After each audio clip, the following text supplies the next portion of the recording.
董事长，伊讲我是咧讲爱称呼你是秘书小姐啦，秘书配吼，啊，甲即个吴主持人吼，各位来宾较在座的老师吼，其实今仔李小龙教授是我伫各位好朋友吼，即我是研究所是应该毕业吼，金恒伟老师是我即久的朋友啦吼，真好的朋友，今仔佫两这个吴主持人是真久育的这个一个文学界吼，我是感觉真有名吼，佫真有这个真有即款爱台湾精神的这个因素吼，我今仔伫初次见面吼，真荣幸，佫这个李浩进先生吼，今仔会当见面真欢喜吼。我看时间已经差不多啦吼，所以我讲较简单的，因为我足够紧张吼。其实伊来学界吼，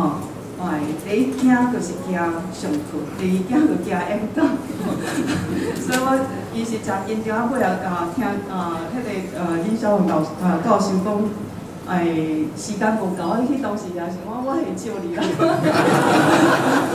因为我有较紧张吼，所以我坐咧讲吼，坐咧讲可能较袂晓紧张啦吼。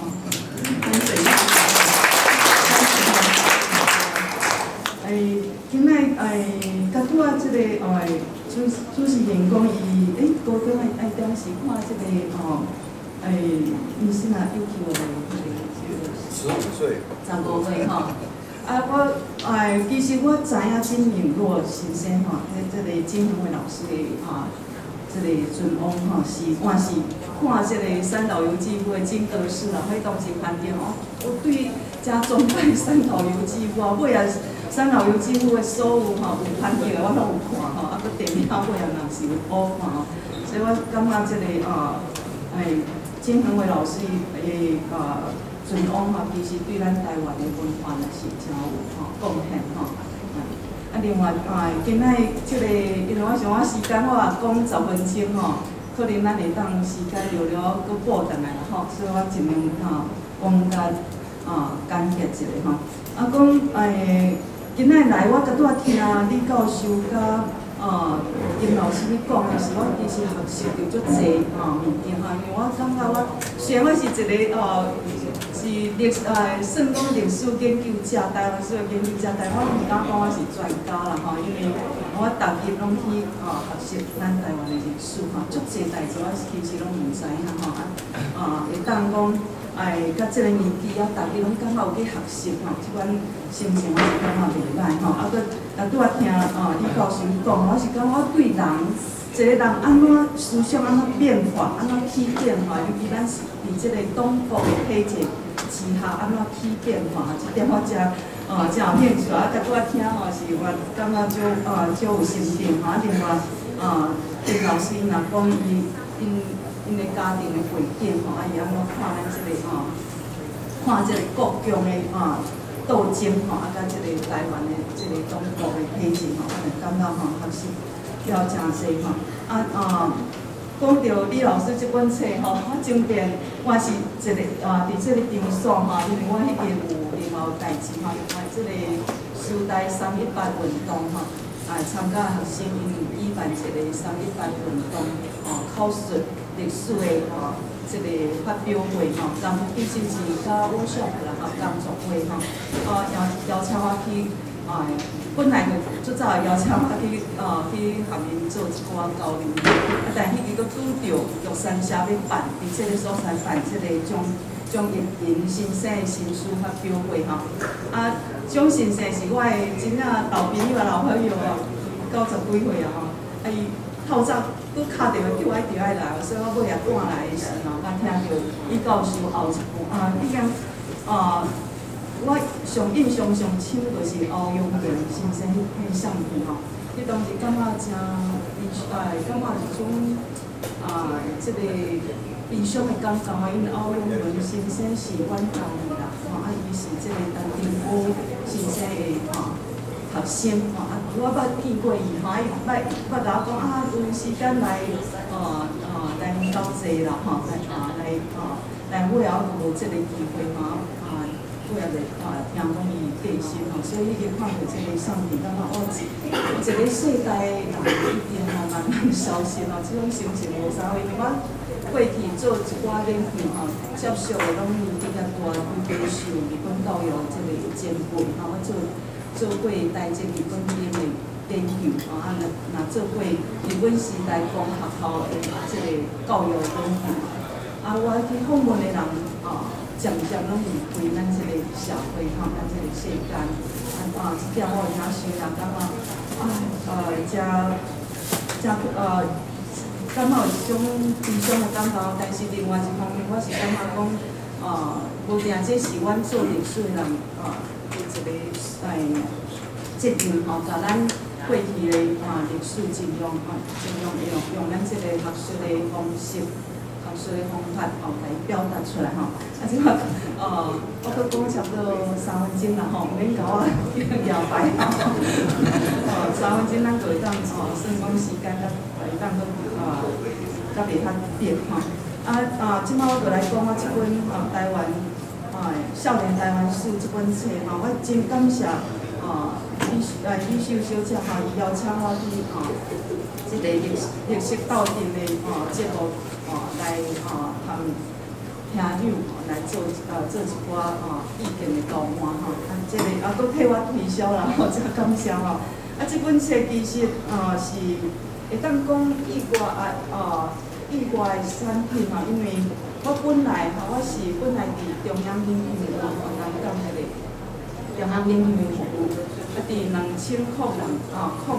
年转去台湾大学专任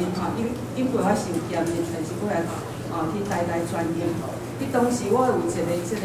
抱负啦吼，还是讲起来会当讲一个愿望，我希望我会当到台大来写一本咱台湾的历史吼，主要是学术底的吼。我伫一个甲伊称呼有一个名称啦吼，叫做台湾三部曲吼，3部曲台湾3部曲吼，这是一个昵称啦吼，咱即摆就爱讲啥物昵称吼。我是开始准备写几啊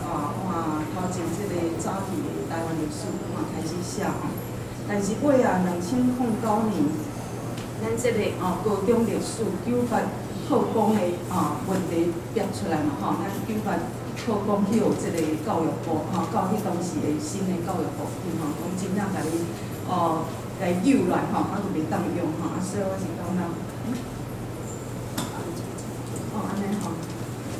应该是后壁听有无？我尽量较大声咧啦所以。尾后我是有一种危机感感觉讲咱即个国民党要改咱的考纲咱当然爱努力爱奋斗但是咱若拼袂过是要安怎所以我想讲无定，我应该写一本互少年朋友看的台湾史所以当时就开始有即个想法所以我是差不多为10年开始来写这本册好让阮研究甲教册我拄仔讲我第一件上课因为上课我讲今仔有课，我整一日绝对无出去演讲绝对无去和人食饭的啦因为我上紧张所以这个上课甲研究其实历史研究就需要时间所以其实无啥物时间但我想讲这足重要，所以我开始挂时间来写这本少年台湾史，所以差不多写要4档真厚。其实去年10月就整个差不多内面的内容拢写好去单独等这个内面的插图所以是今年4月才正式出版这个所以整个是伫这个318运动以前已经拢写好拢去斗阵所以为人即马318结束了，为人讲你这是看起来咱像有回应咱318运动的一寡问题，我讲毋是啦，其实是去年10月就写好吼，我是感觉因为咱台湾的历史要哪解决需要时间吼，即个规个问题毋是较容易就当解决吼，所以即个一寡问题，甲即马像东山的问题要哪解决吼，但是爱努力吼，我是感觉咱袂当放弃啦吼。即个主办单位讲我讲几点吼，我想我搁来较简单讲讲一下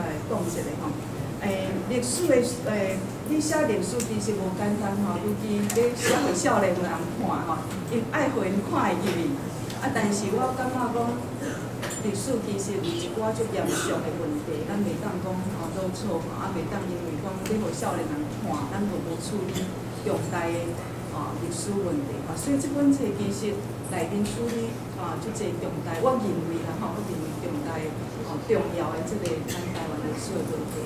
但是要甲写互一般人会当看这我是感觉是一种条件过来就是讲历史要写长要写长比写短我简单啦另外咱颠倒讲的讲，你写有较短较简洁的较速结的，比写长其实较困难所以我内面其实我迄当时差不多1张国产写的这个总编的讲差不多咱要互少年人看，差不多莫超过7万字啦所以我就以7万字来做标准去甲比看要写几张所以1张内当2000字啦但我1张时常是写到差不多3、4千字因为我感觉家己先感觉写到满意咱对这个问题咱就较满意的这个表现这个书写以后回头来改所以我家己改这个删家己的文章啦有点超过改买一部改掉买一部所以我是感觉这是伫写作方面我是感觉感想较深的所在另外就是但是差不多啦所以我就讲到这啦多谢。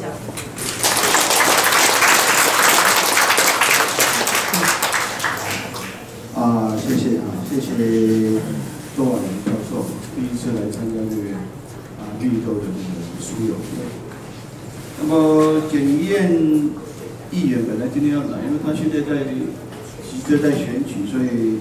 他派了他的好朋友中山大同的议员候选人颜若芬来到我们现场。